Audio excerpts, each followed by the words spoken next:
Good morning সবাইকে। আজকে আমি শুরু করলাম সকাল, সকাল আমার বাগান থেকে দেখুন কতটা সুন্দর হয়ে ফুল ফুটে আছে। তো আসসালামু আলাইকুম। কেমন আছেন আমার প্রিয় ভিউয়ার্সরা? আশা করি আল্লাহর রহমতে আপনারা সবাই ভালো আছেন। এইদিকে দেখুন আমার ড্রাগন গাছে ফুল চলে আসছে আর এদিকে আমার পুতুলিকাগুলো কি সুন্দরভাবে ফুটে আছে।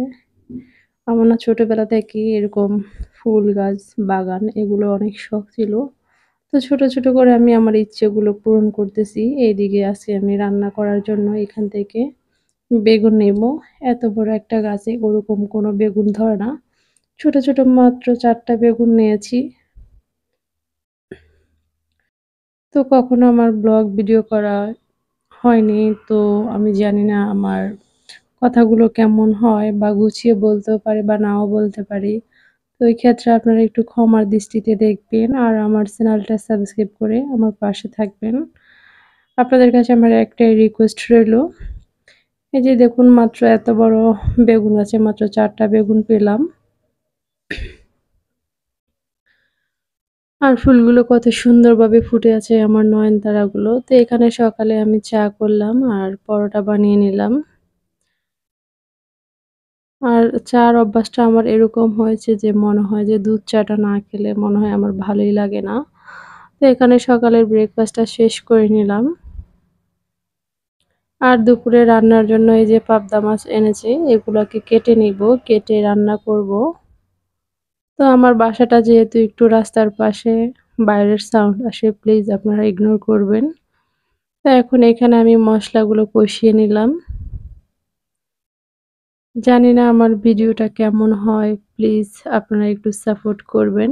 তো এখন এখানে আমি লবণ দিয়ে দিলাম বা রান্না করতে যেরকম যা, যা লাগে আমি ওরকম দিয়ে দিলাম। এখানে হলুদের গুঁড়ি, মরিচের গুঁড়ি সব দিয়ে আমি পাবদা মাছটা খুব সিম্পল ভাবে রান্না করে নেব। আপনারা যদি একটু উৎসাহ দেন, মনে সাহস জাগান, তাহলে সামনে আমি আরো ভালো করার চেষ্টা করব। কথায় আছে না, ধরো গাছে ওঠা যায় না, আস্তে আস্তেই তো সবকিছু পরিবর্তন হয়। তো আপনারা আমাকে একটু সাপোর্ট করবেন। তো এখানে আমি আগে আলুটা দিয়ে দিব যেহেতু পাবদা মাছটা নরম।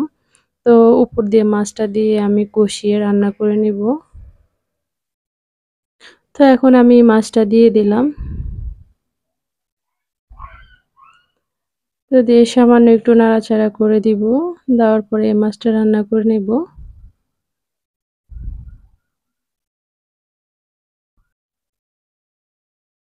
তো এই যে দেখুন আমার মাছটা কিন্তু রান্না হয়ে গেছে।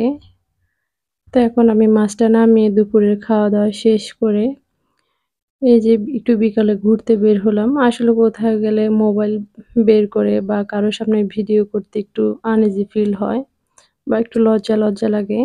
কে কি মনে করে। তো নদীর পাড়ে একটু ঘুরতে গেলাম। এটা হচ্ছে আমাদের ভোলার ইলিশ বাড়ি। দেখতে কিন্তু বেশ সুন্দর। অনেক মানুষ এখানে ঘুরতে আসে। খুব ভালোই লাগে।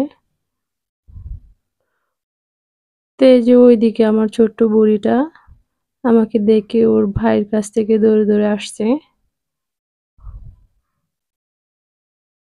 ও কোথাও যাওয়াটা এতটা খুশি। তো যাওয়ার আগে যে আমার বুড়িটা যাবে ওই খুশিতে কি সুন্দর করে নাচতেছে। মানে ও অনেক আনন্দতে আছে। তো সবাই আমার বুড়িটার জন্য দোয়া করবেন। ওই যে দেখুন ও কিন্তু অনেক আনন্দ, অনেক খুশি। আর এদিকে কিন্তু আসার পর আমার বুড়িটা আমার ওড়না নিয়ে গায়ে মাথায় দিচ্ছে আর আয়নার দিকে তাকাচ্ছে। যখন আমাকে দেখেছে খুব লজ্জা পেয়েছে। আমার মনে হয় প্রত্যেকটা মেয়ে মায়ের ওড়না শাড়ি নিয়ে এরকমটা একটু ঢং করে। তো আমার ভিডিওটা যদি আপনাদের কাছে ভালো লাগে প্লিজ লাইক দিবেন, কমেন্ট করবেন আর চ্যানেলটা সাবস্ক্রাইব করে বন্ধু হয়ে পাশে থাকবেন। আপনারা আমাকে একটু সাপোর্ট করবেন। তো আসসালামু আলাইকুম। সবাই ভালো থাকবেন, সুস্থ থাকবেন।